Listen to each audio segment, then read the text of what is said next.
आदमी को कभी यकीन ही नहीं था कि सुपर हीरो असल में होते हैं।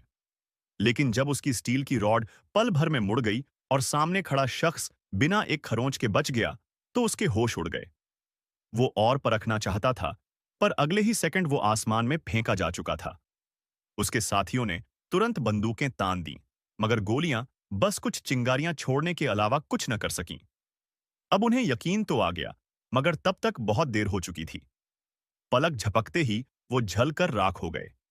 सामने खड़ा आदमी कोई साधारण इंसान नहीं था। वो था डीसी यूनिवर्स का सबसे खतरनाक super hero, black Adam. Homelander उसके सामने बच्चा लगता है। सुपरमैन भी उसे देखकर क्रिप्टन वापस भागने की सोचने लगे।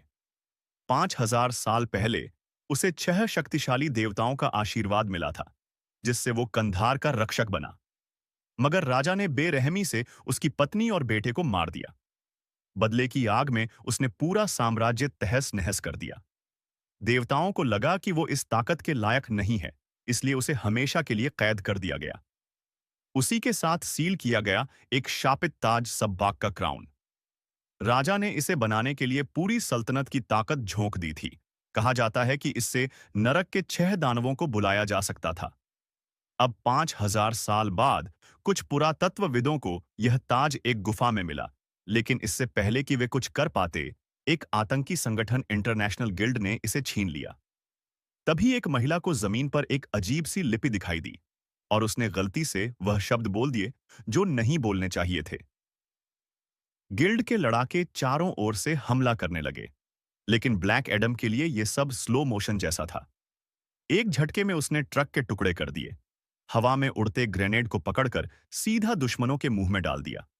फिर हाथ हिलाते ही इतनी तेज वेव छोड़ी कि पूरी जगह धमाके से हिल उठी। मगर तभी एक सैनिक ने पीछे से वार किया। एक प्राचीन ऊर्जा से लैस मिसाइल सीधी ब्लैक एडम को लगी। पहली बार उसकी चमड़ी को नुकसान हुआ और वो बेहोश हो गया। जब होश आया तो खुद को एक घर में पाया, और वहीं पर उस महिला ने सब्बाक का ताज भी छुपा लिया था। इस बीच उसके इस अति आक्रामक रवैये ने जस्टिस सोसाइटी का ध्यान खींच लिया। उन्हें लगा कि ये ताकतवर शख्स यहां नहीं होना चाहिए, और उन्होंने 4 खतरनाक वॉरियर्स को उसे पकड़ने के लिए भेज दिया। अब एक और महायुद्ध टालना नामुमकिन था।